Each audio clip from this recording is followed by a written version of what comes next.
हर हर महादेव।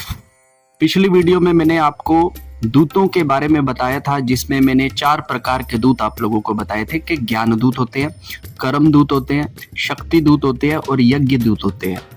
इन सब के अलावा और भी कई तरह के दूत होते हैं, लेकिन मुख्य रूप से सभी दूत इन्हीं श्रेणी के अंदर आते हैं। तो इसलिए मैंने आपको 4 सेग्रीगेट करके आपको दूत बता दिए कि 4 दूत होते हैं, इस तरह के होते हैं। ठीक है, अब मैं उन दूतों को विस्तार से आपके सामने बताता हूं, ताकि आपको पता लगे कि जो दूत होते हैं वो किस तरह से अपने अपने कार्य को करते हैं।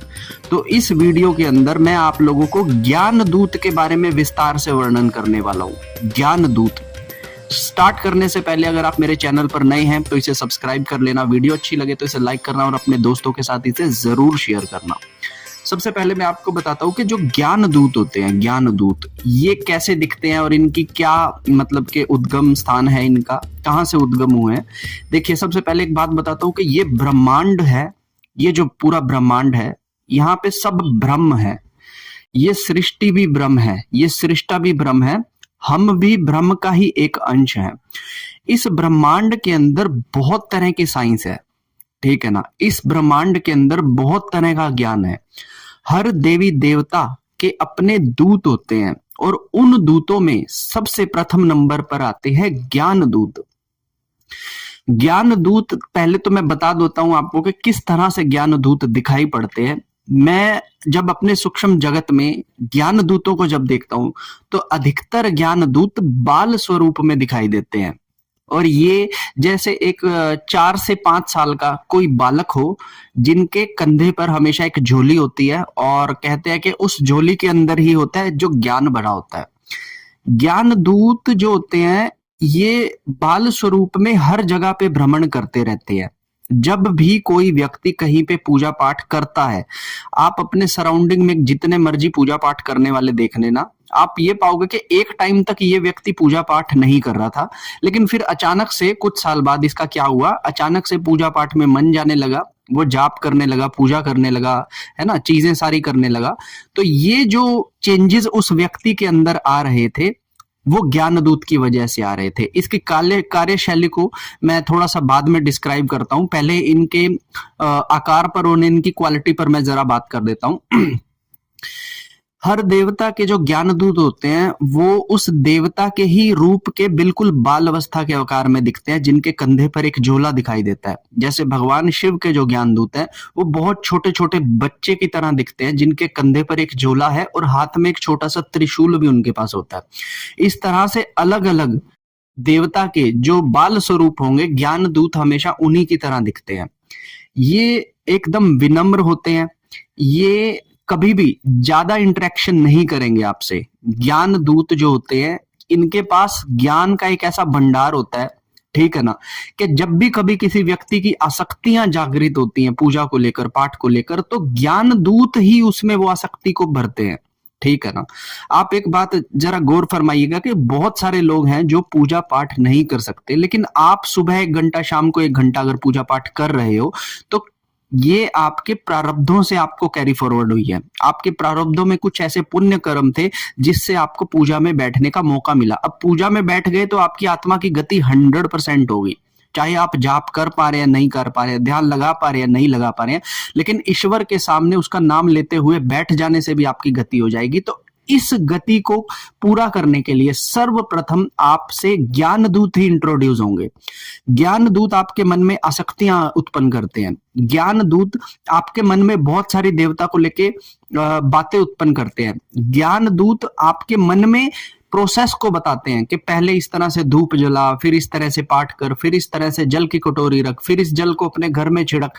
बहुत सारे लोगों के मन में ये बातें उत्पन्न होती हैं, उन्हें किसी ने बताई नहीं है, वो स्वयं से ही अपने घर में पूजा पाठ और जो भी प्रोसेस करते हैं वो स्वयं से करने लगे, और ये बिल्कुल एक्यूरेट प्रोसेस होते हैं। तो ये जो प्रोसेस उनके दिमाग में उत्पन्न हुए, ये किसी गुरु ने उनको नहीं बताए, ये ज्ञान दूतों ने ही उनके अंदर ये फीड किया, तो उसके मन में ये सारे प्रोसेस आने लगे। आप लोग सबसे पहले देखिएगा कि आप जितनी भी पूजा पाठ कर रहे हैं, ये कहां से आ रहा है आपको अंदर से? कौन बता रहा है कि आपको इस देवता की पूजा करनी है? कौन बता रहा है कि कैसे दिया जलाना है, कैसे माला फेरनी है, कैसे जल की कटोरी रखनी है या नहीं रखनी है? कौन आपको कह रहा है कि अपने घर के उपाय कर? कौन तुम्हें बता रहा है कि तुम्हारे घर के अंदर पितृदोष है, इसका निवारण कर? कौन तुम्हें बता रहा है कि तुम्हारे काम नहीं निकल रहे? तो उसके पीछे ये कारण है। ये सारी की सारी महिमा ज्ञान दूतों की होती है। ज्ञान दूत आपकी परीक्षा भी लेते हैं। जब आप किसी की पूजा पाठ करने जाते हैं ना, तो कभी कभी साधकों के साथ होता है कि साधक का मन नहीं करता। कुछ दिन तो बहुत अच्छा जाप होगा, कुछ दिन जाप होगा ही नहीं, कुछ दिन मानसिक जाप करने का मन ही नहीं करेगा, कुछ दिन पूजा में बैठने का भी मन नहीं करेगा, कुछ दिन पूजा में बैठोगे तो आपको दुनिया जान की बातें आएंगी। तो ये जो खेल खेला जाता है ना, इसको वैसे बोलते हैं कि उच्चाटन आ जाना। लेकिन ये उच्चाटन भी कौन क्रिएट करता है? ज्ञान दूत। क्योंकि ज्ञान दूत आसानी से बातों में नहीं आ सकता। अगर आप भक्ति करते हो तो you have to prove that कि आपकी भक्ति सच्ची है। वो लोग परीक्षा लेंगे। तो कहते हैं ना कि भगवान परीक्षा लेता है। बेसिकली तो भगवान ही परीक्षा लेते हैं, लेकिन परीक्षा लेने का काम हमेशा ज्ञान दूतों का होता है। ये कभी भी आपके झूठे भावों में नहीं आएंगे। आपके भीतर में जो गहरा भाव छुपा होगा ना ईश्वर को लेके, ये वो पकड़ लेते हैं।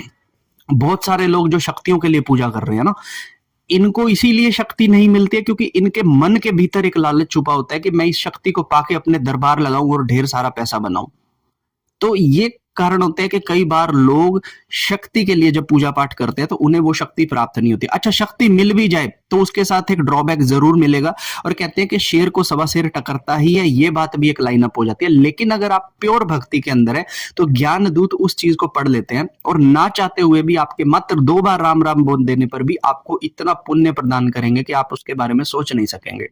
आप देखते हो कितने सारे भक्त लगे हुए हैं पूजा पाठ करने के लिए। कोई माता काली की कर रहा है, कोई बगला मुखी की कर रहा है, कोई तारा की कर रहा है, कितने सारे धाम बना रखे हैं। लेकिन मुझे सच बात एक बताना, कितने सारे लोग करने के बाद छूट गए, कितने सारे लोग करने के बाद भी गलत आसक्तियों में पड़ गए, कितने सारे लोगों को माया ने ठग लिया। क्यों?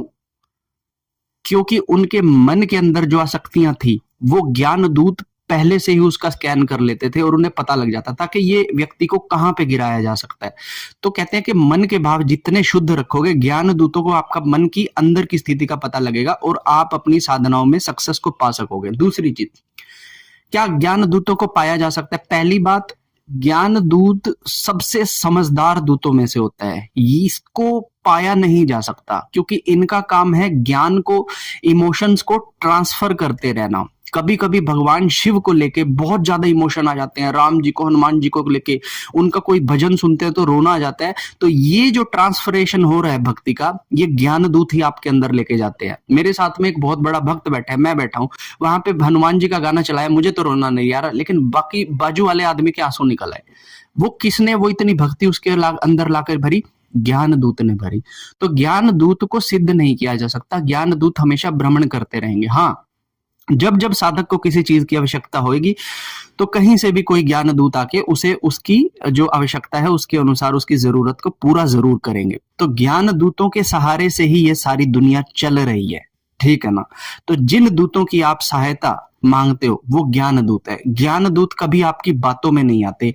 ज्ञान दूत आपकी छोटी सी प्रॉब्लम को नहीं देखते, आपके ओवरऑल जीवन को देखते हैं। ज्ञान दूत आपको बुरे समय पे ये नहीं है कि बचाने आएंगे, ज्ञान दूत चाहेंगे कि तुम उस बुरे समय में लड़ना सीखो ताकि तुम एक स्ट्रॉन्ग सोल बनो। तो जो ईश्वर की एक मानसिकता है पूरी दुनिया को चलाने में कि सब आओ, सीखो, सही रास्ता पकड़ो, अच्छी गति को पाओ, ये चीज हमेशा ज्ञान दूत फॉलो करते हैं, ठीक है ना। तो ज्ञान दूतों का इतना बड़ा रोल है। तो आप देखिए कि आप उन ज्ञान दूतों के संपर्क में कब आए। अब दूसरी एक और चीज, मैं बहुत इंपॉर्टेंट चीज बता देता हूं कि ज्ञान दूतों की प्राप्ति आप नहीं कर सकते, ये मैंने आपको पहले बता दिया। लेकिन ज्ञान दूतों का आशीर्वाद ले सकते हो, ज्ञान दूतों का सानिध्य आप ले सकते हो। किसी भी मंदिर के अंदर जाइए जहां पर जो बड़े मंदिर है, जैसे कोई, मैं हमेशा बोलता हूं कि 50 साल से अधिक पुराना अगर कोई मंदिर है जहां पे नियम से पूजा पाठ होते हैं तो वही मंदिर मंदिर कहलाने के लायक है। अन्यथा नए मंदिरों को अगर मैं देखता हूं तो वो मंदिर कहलाने के लायक नहीं है, ठीक है ना। तो जो 50 साल से अधिक पुराने मंदिर है, आप ऐसे मंदिरों में नियमित रूप से हर हफ्ते एक दिन आप वहां पे जाना स्टार्ट कीजिए। अगर आप प्रतिदिन जा सकते हैं तो वो भी आपके लिए बहुत अच्छा है। वहां पर रहकर आप ईश्वर के बारे में ध्यान लगाइए, ईश्वर की कथाओं को सुनिए, ईश्वर की मेंटेलिटी को समझने की कोशिश कीजिए, ईश्वर की साइकोलॉजी को समझने की कोशिश कीजिए। तो जब आपके अंदर एक नई फिलॉसफी, नई विचारधारा उत्पन्न हो जाएगी, तो उसमें ज्ञान दूतों का हमेशा हस्तक्षेप रहेगा और आप उस दुनिया को उस नजर से देखोगे जिस नजर से बाकी सब लोग नहीं देखते हैं। एक साधक दुनिया को जिस तरह से देखता है, जैसे आज प्रेमानंद जी हैं, वो कहां से इतना ज्ञान लेके आ रहे हैं? ज्ञान दूत उनको इस तरह की इंफॉर्मेशन प्रोवाइड करते हैं कि वो पूरी दुनिया को गाइडेंस देते हैं। या कोई भी महात्मा, कोई भी साधक के पास ज्ञान दूत अवश्य मिलेंगे ही मिलेंगे, जो समय के अनुसार उन्हें ऐसा ज्ञान देंगे जो दूसरों का भी कल्याण करे। ठीक है ना? तो अगर आप दुनिया को सिखाने निकलेंगे, दुनिया को कुछ सही रास्ता बताने निकलेंगे, तो ज्ञान दूतों का सानिध्य आपको मिलेगा ही मिलेगा। आपने कितने गलत रास्ते पर चल रहे लोगों को सही रास्ते पर लाए, आपने कितने लोगों को माला पकड़ाई, आपने कितने लोगों से पाठ करवाए, नाम जाप करवाया, ये चीज काउंट होती है। और जब आप इस तरह की एक विचारधारा, प्रचार प्रसार अपने धर्म का, अपनी चीजों का या फिर ज्ञान का करते हैं, तो ज्ञान दूत आपके इर्द गिर्द में हमेशा स्थापित रहेंगे। तो ये मैंने आप लोगों को ज्ञान दूतों के बारे में एक विस्तार से कुछ चीजें बताई हैं, और ये चीजें इंटरनेट पर आपको नहीं मिलेंगी, ये भी मैं आप लोगों को बता दूं। ठीक है, इसके बाद अगली वीडियोस में आपको बताने वाला हूं शक्ति दूतों के बारे में, शक्ति दूतों की प्राप्ति, शक्ति दूतों की कार्यशैली, उसके बाद कर्म दूत, और उसके बाद यज्ञ दूतों के बारे में मैं आप सबको बताने वाला हूं। तो अगर आपको ये वीडियो अच्छी लगी तो वीडियो लाइक कीजिएगा, अपने दोस्तों के साथ इसे शेयर कीजिएगा, और अगर आप चैनल पर पहली बार आए हैं तो इसे सब्सक्राइब जरूर कीजिएगा, क्योंकि ज्ञान का प्रचार प्रसार हमेशा होता रहना चाहिए।